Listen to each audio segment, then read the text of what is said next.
One of the more common ways of sharing Excel documents is also to print the document and use it in meetings or for one to read.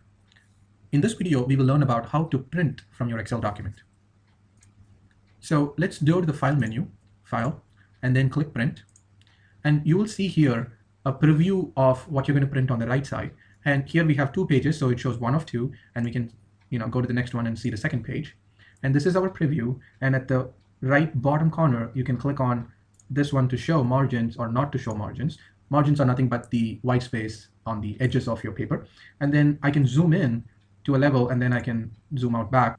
There's not much more control over the content or the preview, but this is the preview that we get in this view. And on the left side, you have more settings and options. At the top, you can actually have you can actually select the number of copies that you want to print. You can connect to a specific printer. If you have printers connected to your computer, they will appear here, and you can change the settings for your print. For example, you can print only the active sheets, or you can print the entire workbook with all the sheets. And also you can print only one specific selection of cells that you already selected. And we will talk about this shortly. And the portrait orientation, and this is, if I change this to landscape, you will see the preview change. Landscape is nothing but, it's a wider orientation. If you have lots of columns, you will probably choose landscape orientation to fit all of them. If you have fewer columns but lots of rows, you will choose portrait, which is a vertical type of orientation.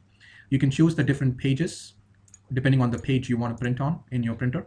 And you can choose margins here from a preset normal, wide, and narrow. And as you can see here, these are preset with certain values. And if I choose narrow, then you will see that the margins have become narrow, which means you can print more stuff on paper. Or you can choose wide margins, which means you can print only fewer things on your paper. Normal is normal. The last setting option here is scaling. So here we can only see part of our table. You have to scroll to the next page to see the second. So we can actually do scaling. Scaling is nothing but Excel can change the size of the data that we have or the information that we have, and it can try to fit all the information into one page if you wanted to. So let's say fit sheet on one page. Now we have only one page, and Excel is trying to fit everything. And in many cases, it may not be what you want because the size may become too small for you to read. But this is something which can be handy if you have, for example, here we have data going from page 1 to page 2, only 2 columns. So I was able to fit it all in one page. And now let's also change it to landscape. And now it's much more easy to read. And when I print it, I believe I can actually read them easily. And I can also fit all the columns on one page or all the rows on one page. And these are options where you can try to shrink your data so that you can see things in a certain way. So just for illustration, I will put it back to no scaling for now. And the last link here you see is the page setup. When you click that, you will have more options, not only the things that we have seen on orientation and scaling and paper size. On margins, you can actually type in specific margin values you want, so it gives you more control. You also have header and footer options. Header is nothing but the information will be displayed at the top of your page on every page that you print in the sheet. And also footer will be at the bottom of each page. And this is usually where you choose, for example, page numbers. On the headers, you can have the name of the worksheet or name of the Excel workbook. So these are some options that you can choose, or you can go to custom and you can type in whatever you want to be presented as a header or a footer.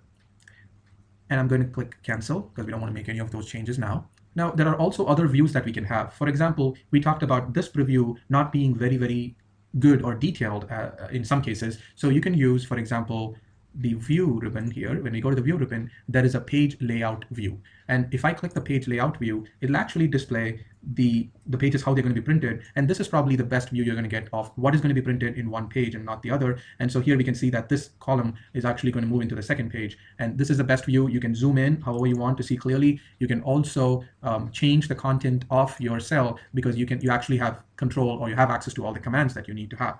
So this is one of the views. Normal is the default view that we've always worked with. Page break view is a view where it actually shows the page breaks. And you can adjust where the page breaks are by clicking and dragging them with the mouse. The page breaks are shown with the blue border, and I'm going to click OK. And we can zoom in this view. So when you zoom in, you will see that there is a blue dashed line here, and that shows the page break. Page break is nothing but it's a break from one page to the next. So anything to the left of this here will be in one page, and then this is page number 2. So if I want to extend this page break into here, because I don't want only that column to be in the second page, I want everything to be in the first page. So now we have changed or edited the page break. This is one benefit of using the page break view. You can actually change the page break to make it fit the way you want it to fit. Another thing I want you to know is there is a page layout ribbon, and this also gives you control over margins that we've talked about, orientation. You can choose the page size, you can choose the print area, which we will talk about a little bit more in detail, and you have the page breaks. You can insert your own page breaks if you want, or remove the page breaks.